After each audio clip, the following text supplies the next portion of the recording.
Pernahkah kamu mengambil sebuah keputusan, yakin itu adalah kehendak Tuhan, tetapi kemudian menyadari itu hanya keinginanmu sendiri yang disamarkan dengan baju spiritualitas? Berapa kali kita berlari tanpa mendengar, memutuskan tanpa menabur, bertindak tanpa menunggu, dan kemudian kita bertanya, mengapa kita menuai badai saat kita mengharapkan damai sejahtera? Saudara-saudara, sebelum kita masuk lebih dalam, jika kamu terbeban dengan tema seperti ini tentang bagaimana hidup yang dekat dan mendengar suara Tuhan, silakan subscribe pada channel ini. Bersama-sama kita belajar untuk peka mendengar bisikannya. Kenyataan yang harus kita hadapi adalah ini. Banyak dari kita tidak benar-benar tahu membedakan suara Tuhan dari suara kita sendiri. Dan itu sudah terlalu sering merugikan kita. Kita hidup dalam generasi yang terburu-buru, dikuasai kecemasan, mengambil keputusan impulsif di bawah tekanan. Kita ingin jawaban cepat untuk pertanyaan-pertanyaan abadi. Solusi instan untuk dilema yang membutuhkan kematangan rohani. Dan dalam semua kesibukan ini, kita kehilangan kemampuan paling berharga yang dapat dimiliki seorang anak Tuhan, kemampuan untuk mendiskernir suaranya. Pikirkan, berapa kali kita berdoa meminta tuntunan, tetapi sebenarnya sudah mengambil keputusan, bahkan sebelum doa kita selesai. Berapa kali kita membuka Alkitab, mencari konfirmasi untuk apa yang sudah ingin kita lakukan, alih-alih mencari transformasi untuk menjadi seperti apa seharusnya diri kita. Inilah perbedaan antara religiositas dan hubungan. Religiositas mencari persetujuan ilahi untuk rencana manusia. Hubungan mencari pewahyuan ilahi untuk tujuan-tujuan kekal. Kitab Yesaya 30:21 memberi kita gambaran yang luar biasa. Dan telingamu akan mendengar perkataan ini dari belakangmu. Inilah jalan, berjalanlah mengikutinya. Entah kamu membelok ke kanan atau ke kiri. Tidakkah kamu dengar janji itu? Telingamu akan mendengar. Bukan mungkin, bukan jika kamu beruntung, tetapi akan mendengar. Tetapi perhatikan di mana suara itu berada, dari belakangmu. Ini berarti Tuhan seringkali berbicara dengan jelas. Justru ketika kamu sudah mengambil langkah pertama, menujunya. Saat kamu sudah berbalik arah, saat kamu sudah memutuskan bahwa kamu ingin mendengarnya, lebih daripada ingin melanjutkan jalanmu sendiri. Masalahnya bukan bahwa Tuhan diam. Masalahnya adalah kita tidak pernah benar-benar berhenti untuk mendengar. Suara kita sendiri, keinginan kita, ketakutan kita, dan keributan dunia ini begitu keras, sampai-sampai bisikan lembut Tuhan tenggelam. Inilah titik awal kita, mengakui bahwa seringkali ada kebisingan dalam batin kita. Dan sebelum kita bisa mendengar inilah jalannya, kita harus belajar untuk diam. Jadi, bagaimana caranya keluar dari kebisingan ini? Bagaimana cara mengatur ulang pendengaran rohani kita? Seringkali, kita terjebak dalam apa yang bisa disebut sebagai urutan yang terbalik. Kita terbiasa berpikir begini, ya Tuhan, tolong tunjukkan jalanmu, beri aku kejelasan. Setelah aku mengerti rencanamu, memahami kemana aku harus pergi, mengetahui semua risikonya, barulah aku akan percaya dan melangkah. Tetapi, saudaraku, itu bukanlah cara kerja iman, itu adalah cara kerja negosiasi. Kitab Amsal 3:5-6 memberikan kepada kita sebuah urutan ilahi yang sebenarnya. Percayalah kepada Tuhan dengan segenap hatimu dan janganlah bersandar pada pengertianmu sendiri. Akuilah Dia dalam segala lakumu, maka Ia akan meluruskan jalanmu. Lihatlah urutannya dengan saksama. Percaya, bukan sebagian, bukan sambil lalu, tetapi dengan segenap hati. Jangan bersandar. Berhenti mengandalkan apa yang kamu rasakan masuk akal, apa yang menurut logikamu paling aman. Akui Dia. Dalam segala jalannya, bukan hanya saat buntu atau dalam keputusan besar saja, maka Dia akan meluruskan. Janji peneguhan datang setelah langkah-langkah percaya dan penyerahan itu. Kita seringkali membaliknya. Pertama, kita mencoba mengerti dengan akal kita. Lalu kita berdoa supaya Tuhan mengesahkan pengertian kita itu. Dan ketika segala sesuatunya menjadi kacau, kita bertanya, Tuhan, di mana Engkau? Dia ada tepat di tempat, Dia selalu berada. Menantikanmu untuk percaya sebelum mengerti. Menantikanmu untuk mengakui Dia sebelum mengambil keputusan. Lihatlah kehidupan Abraham. Dalam Kejadian 12, Tuhan berkata kepadanya, "Pergilah dari negerimu, ke negeri yang akan kutunjukkan kepadamu." Tuhan tidak memberikan peta, tidak menunjukkan kota tujuannya, tidak menjamin perjalanan akan mudah. Dia hanya berkata, "Pergilah." Dan Abraham pergi, dengan tidak mengetahui tempat yang ia tujui. Ibrani 11:8. Inilah prinsip ketaatan yang mendahului pengertian.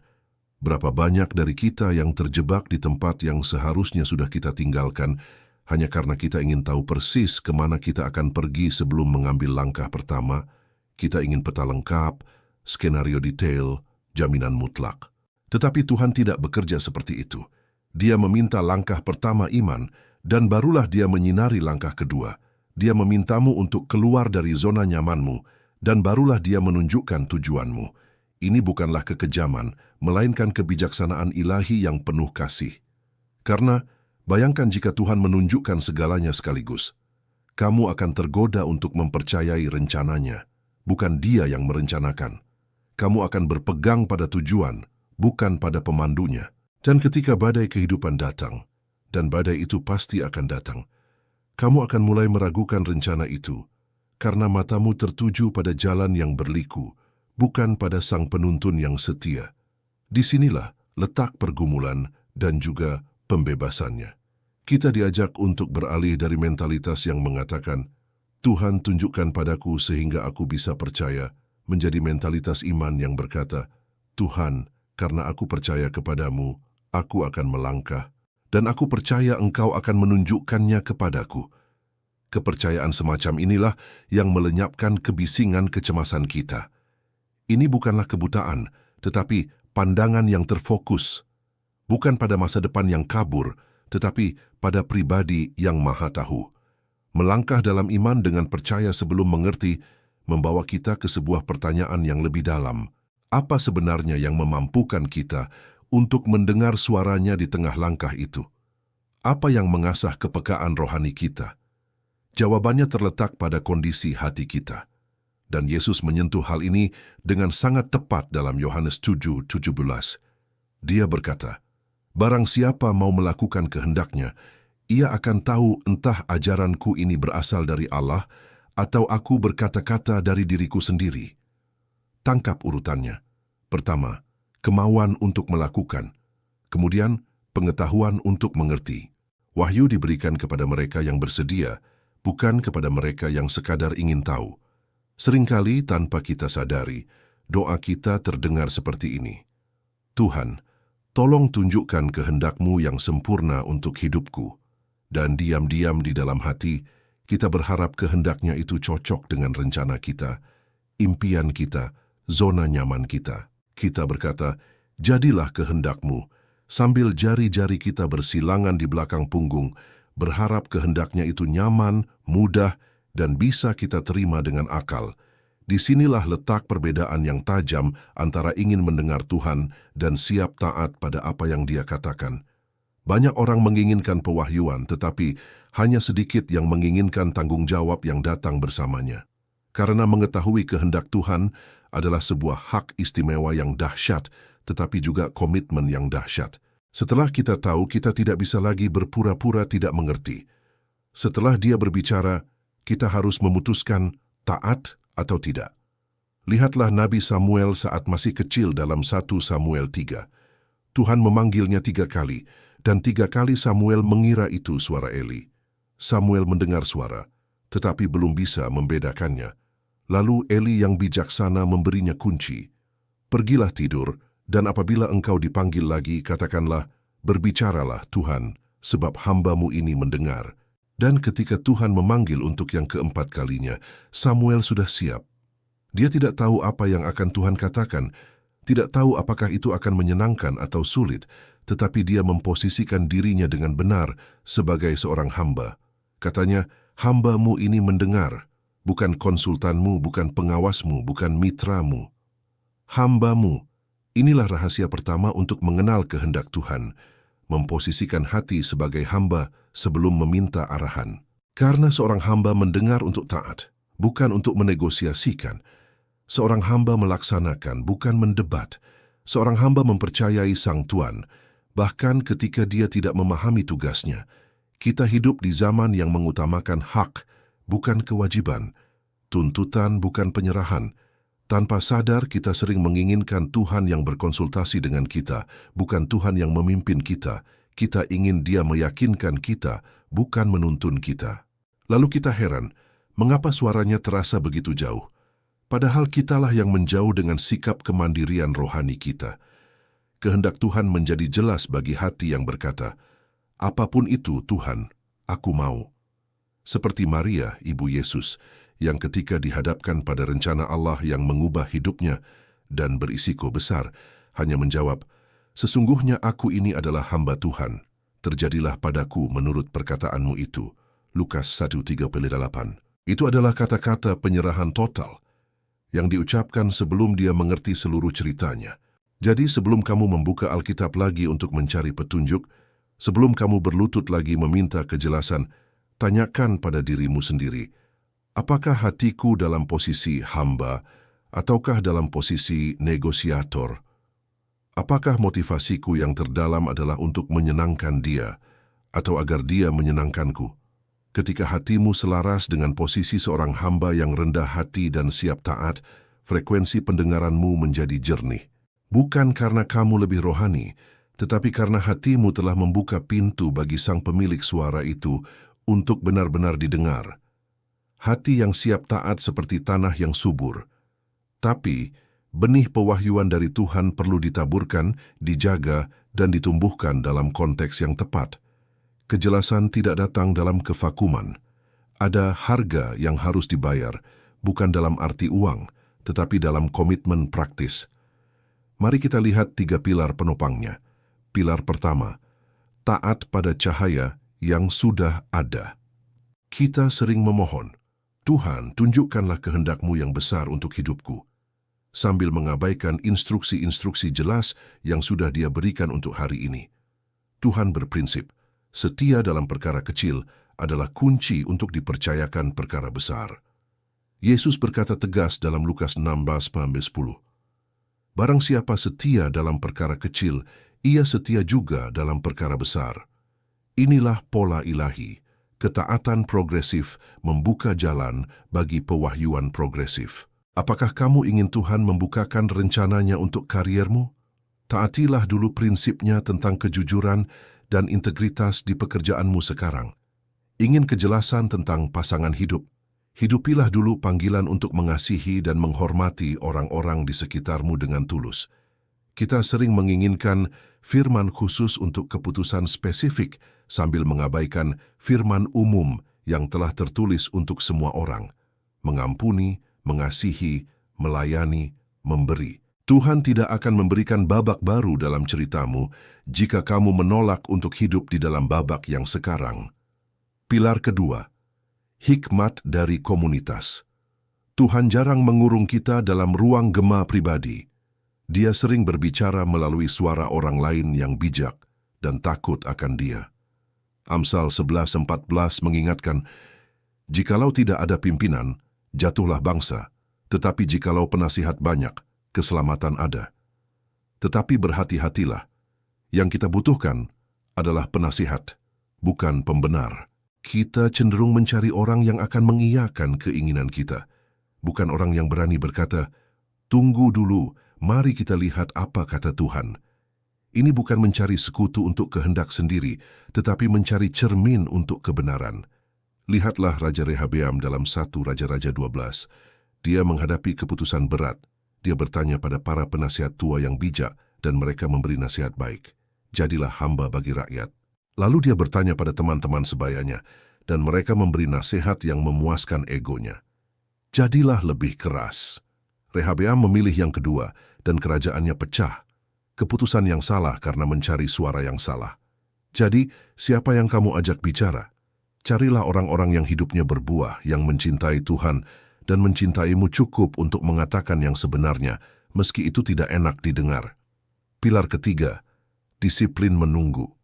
Ini mungkin yang paling sulit di zaman instan kita. Kita ingin jawaban cepat, tapi Tuhan sering bekerja dalam lambat laap yang penuh maksud. Menunggu bukan berarti Tuhan tidak mendengar, menunggu adalah bagian dari jawabannya sendiri.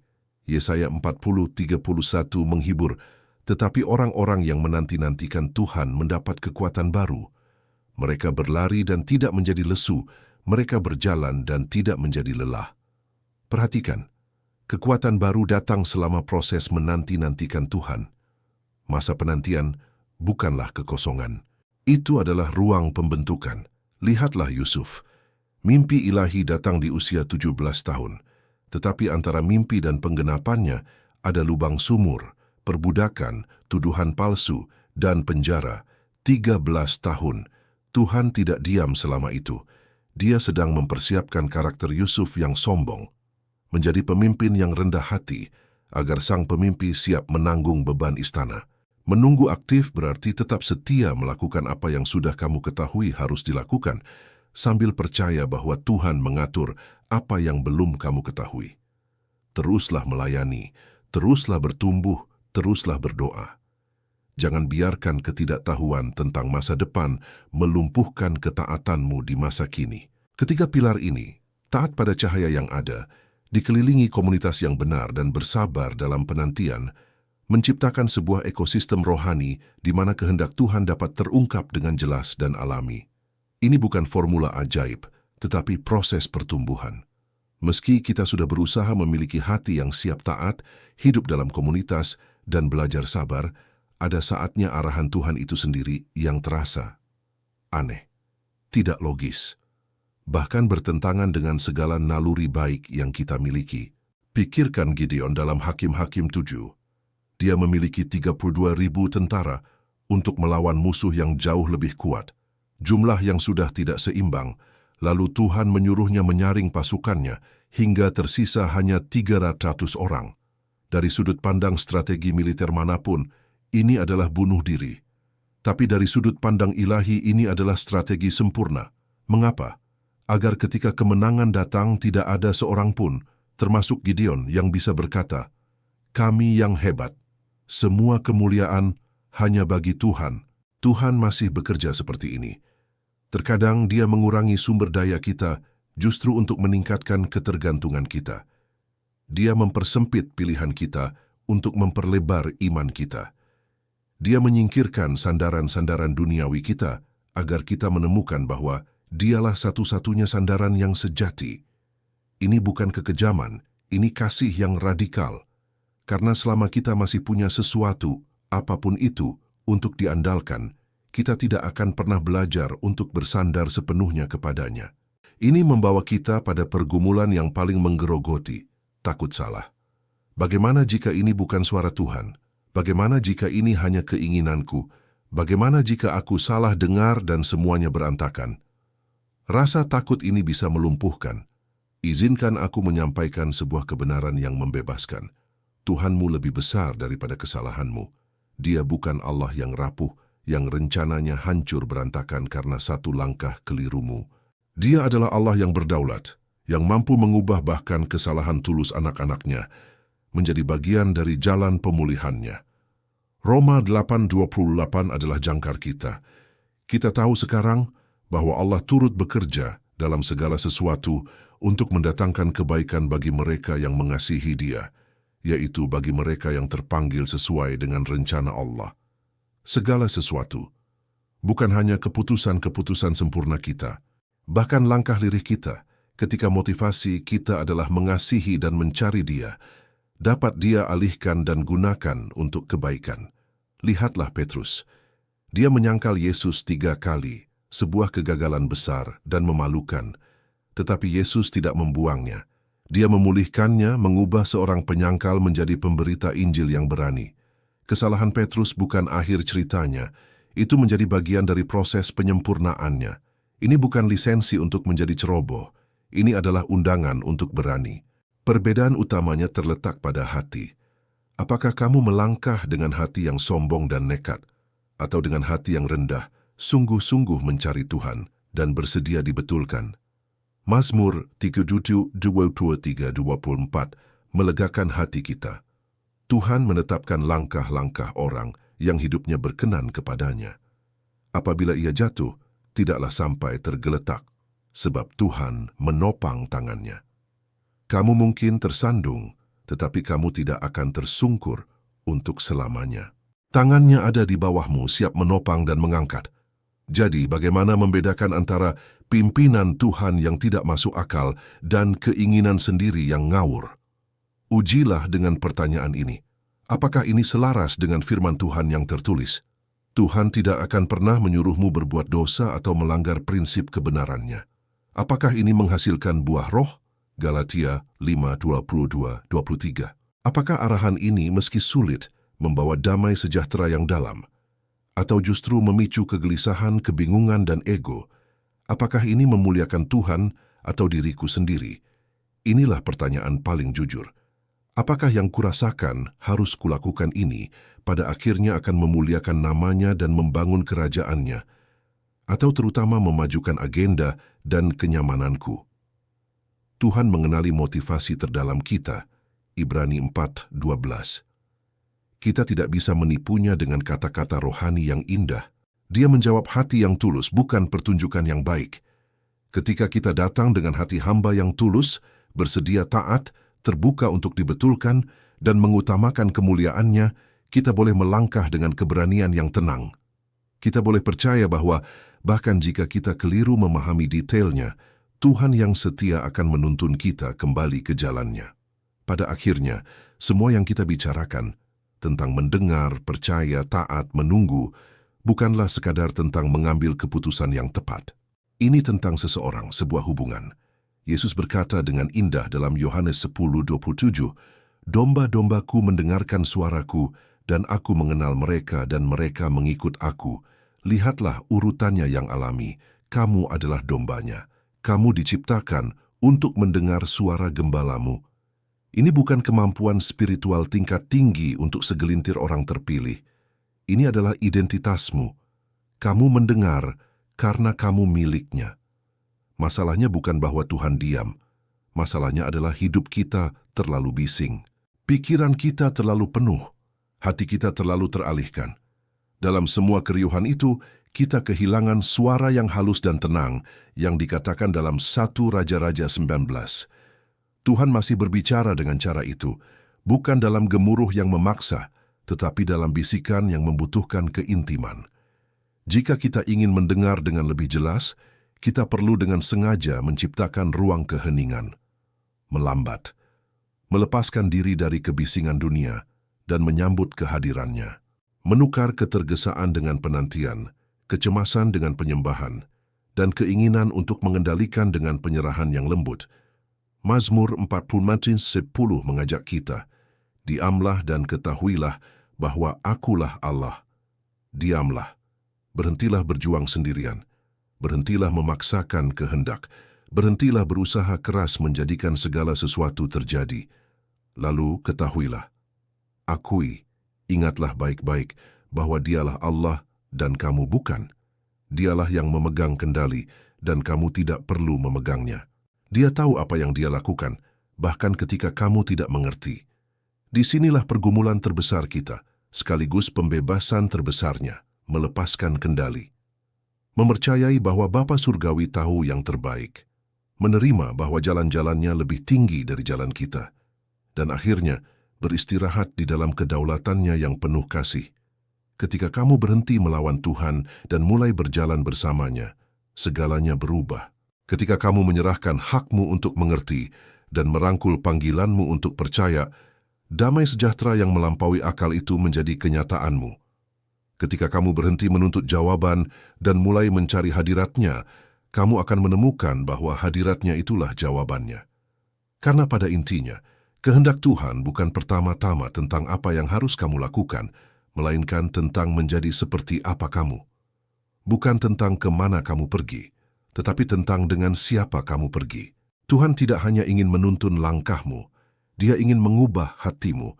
Dia tidak hanya ingin membimbing pilihanmu, Dia ingin memperbarui pikiranmu. Dia tidak hanya ingin menunjukkan jalan, Dia ingin menjadi jalan itu, seperti yang Yesus katakan. Filipi 1:6 adalah janji penutup kita yang kokoh.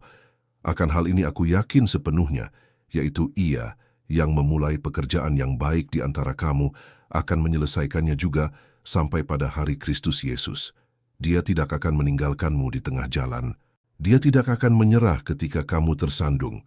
Apa yang telah Dia mulai dalam dirimu, proses untuk semakin peka, semakin percaya, semakin serupa dengan Kristus, Dia akan sempurnakan. Jadi hari ini, lepaskanlah ketakutan itu. Biarkan kecemasan itu jatuh, serahkan kendali itu. Dan percayalah saja, percaya bahwa Dia tahu, percaya bahwa Dia melihat, percaya bahwa Dia memimpin, percaya bahwa Dia akan menyelesaikannya. Hari ini, biarkan kelumpuhan karena kebingungan berakhir. Terimalah kejelasan bukan karena kamu sempurna, tetapi karena kamu memutuskan untuk mencari Allah yang sempurna. Saat kamu berjalan, ingatlah janji dalam Yesaya 41:10. Janganlah takut, sebab aku menyertai engkau. Janganlah bimbang, sebab aku ini Allahmu. Aku akan meneguhkan, bahkan akan menolong engkau. Aku akan memegang engkau dengan tangan kananku yang membawa kemenangan. Dia menyertaimu, Dia Allahmu. Dia menguatkanmu, Dia menolongmu, Dia menopangmu. Kamu tidak sendirian dalam perjalanan ini. Kamu tidak berjalan dalam kegelapan. Kamu memiliki Bapa yang menuntun, Juru Selamat yang berjalan di sampingmu, dan Roh yang diam di dalammu, berbicara kepadamu, dan menuntunmu ke dalam seluruh kebenaran. Jadi, berjalanlah dengan keyakinan, bukan pada dirimu sendiri, tetapi pada Dia yang berjanji untuk tidak pernah meninggalkanmu. Berjalanlah dengan keberanian, bukan karena kamu memiliki semua jawaban, tetapi karena kamu mengenal Dia yang memilikinya. Berjalanlah dengan damai, bukan karena jalannya mudah, tetapi karena Dia yang berjalan bersamamu itu maha kuasa. Kehendak Tuhan bagimu adalah baik, berkenan, dan sempurna. Dan kamu akan mengetahuinya, kamu akan mengalaminya, kamu akan hidup di dalamnya, karena kamu adalah anaknya, dan Dia adalah Bapa yang paling ahli dalam menuntun, berbicara, dan menyatakan kehendaknya kepada mereka yang mencarinya dengan segenap hati. Dengarlah sebelum memutuskan, tunggulah sebelum bertindak, carilah sebelum memilih, dan ketika kamu mendengar suaranya saat Dia berbicara, saat jalan itu menjadi jelas, taatilah tanpa ragu, karena tidak ada yang dapat dibandingkan dengan damai sejahtera, tujuan dan kepenuhan dari berada tepat di tempat Tuhan menginginkanmu berada, melakukan tepat apa yang Dia panggil untuk kamu lakukan. Itulah warisanmu. Itulah hakmu sebagai anak. Itulah hak istimewa karena menjadi miliknya.